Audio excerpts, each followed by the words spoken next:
Arco Arena was loud and rambunctious in its heyday. The venue was also a complete dump and woefully outdated from the minute it first opened. Despite this, both former Sacramento Kings players and NBA rivals speak very highly of the old barn. Kobe Bryant gushed over it upon his last visit to Arco Arena, talking about all of the history it had.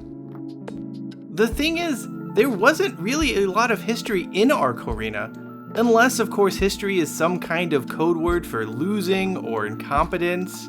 However, with the building set to be torn down in the near future, let's take a look at some of the things you may not remember about Arco Arena, what had to have been the NBA's worst stadium.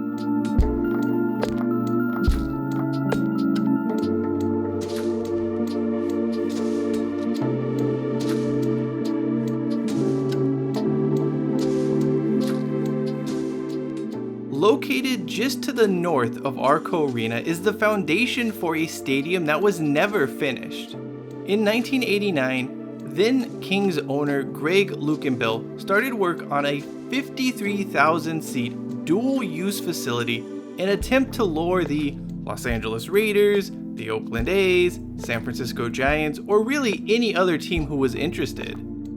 The efforts, let's just say they didn't go well, and the group building the venue ran out of money. Interestingly, a tunnel connecting Arco Arena to the unfinished stadium next door was completed. The only real use it ever got though was as a dressing room for clowns when the circus came to town.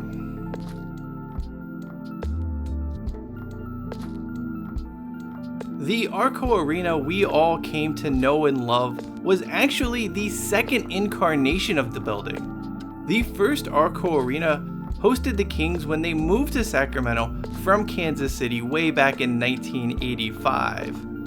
The first Arco was originally being developed as a warehouse, but was quickly converted to host basketball.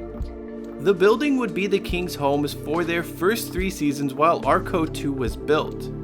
The first Arco was then converted into an office building, and as any proud Sacramentan will tell you, it's still standing to this day and you could drive by it right now if you really wanted to.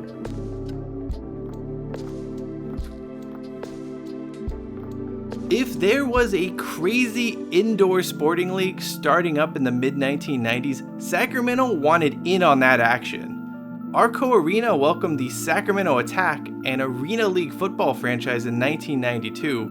They were gone after 1 season. In 1993, a year later, the Sacramento Knights began playing in the arena. The indoor soccer team actually won the building's first title in 1999. The success was short-lived, however, and the Knights folded alongside the entire league a couple of years later. Finally, there was the Sacramento River Rats, who played in Arco from 1994 to 1996 in the old Roller Hockey International League. You probably also forgot that ESPN2, as part of its radical days in the mid-90s, actually broadcast roller hockey games.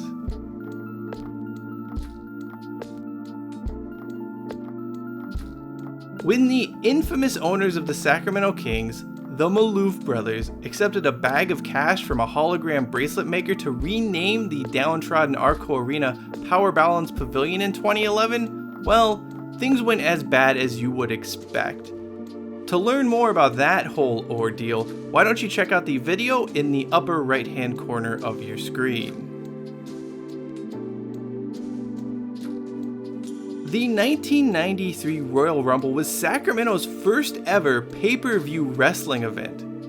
Unfortunately, Arco Arena got one of the weirdest and probably worst main events in wrestling history. Yokozuna won the Rumble that year, which was extremely unsatisfying to watch as an 8-year-old, especially considering Randy Savage, the last entrant left, was eliminated after he went for a pin in the Royal Rumble. I mean, RIP Macho Man, you were one of my favorites, but seriously, what the hell were you doing in that spot? This was just the start though, it was the tip of the iceberg. The natural disasters, earthquake and typhoon, seemingly broke up during the Rumble for no real reason. Bob Backlund was in the match for more than an hour, That is a record that would stand until 2004.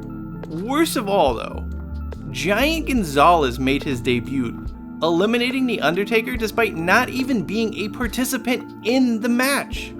Only Arco Arena could have hosted such a confusing and dissatisfying Royal Rumble match.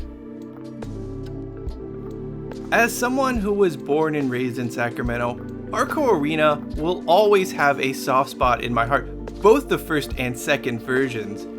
However, if you never attended a game there or went to any kind of event, I'm gonna level with you.